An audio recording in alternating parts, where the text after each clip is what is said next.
I am so terribly sorry for your loss. One thing you won't hear me say today is I know how you feel. All right. I can't even wrap my head around what you must be going through right now. How long has it been exactly? That was June 24th. When was the last time you saw your son alive? I can't remember the exact date, but it was a Saturday evening. We went up to one of the local high lakes where we ride dirt bikes and fish, and he had actually left early with one of his buddies.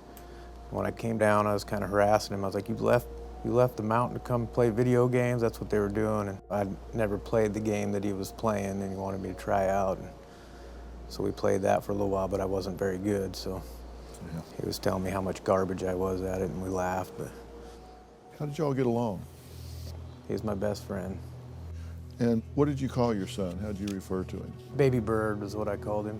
Baby Bird? Yeah, he was always chirping, so yeah. I called him Baby Bird. Yeah. What was the last thing you said to him? I said, I'm going to bed, love you.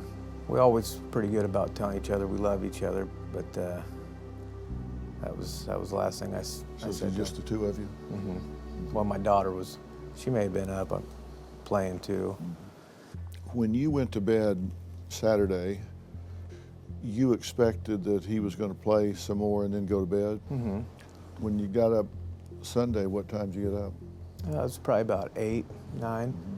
Then I noticed he was gone, which wasn't unusual because Benny lived, a little wooded area you could walk. He snuck out. They did that a lot. I felt pretty safe. How long had your son been friends with Benny Marquez? Since kindergarten. So over 10 years? Yep.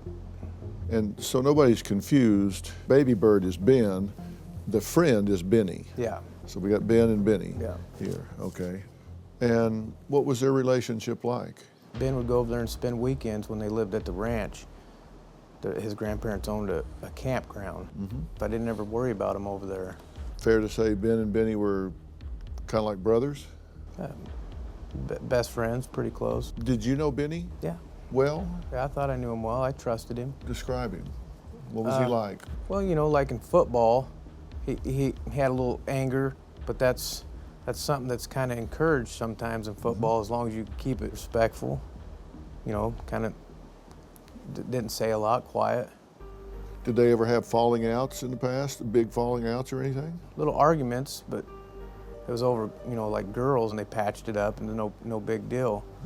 And then there was an argument right before this, but I wasn't aware of, over one of Benny's ex-girlfriends and something to do with Snapchat, but they seem to have patched up. So you don't really have any alarm go off in your head until Tuesday? Yeah. Tuesday evening. And why did it go off Tuesday evening? Because the 3 people that are always in contact with him didn't know where he was.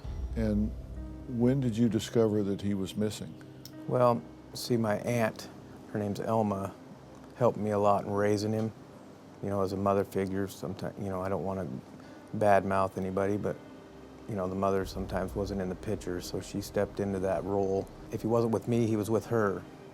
And then his half-brother, Derek, was another third person that he would be at. The 3 main locations, we knew where he was at all times. And then when Elma messaged me on Tuesday evening, if I'd seen him, then I knew something was wrong. Then I started looking around, and I couldn't come up with anything. So I went to work Wednesday morning. I couldn't get through. I called the sheriff, reported him missing, and then I just knew something was up.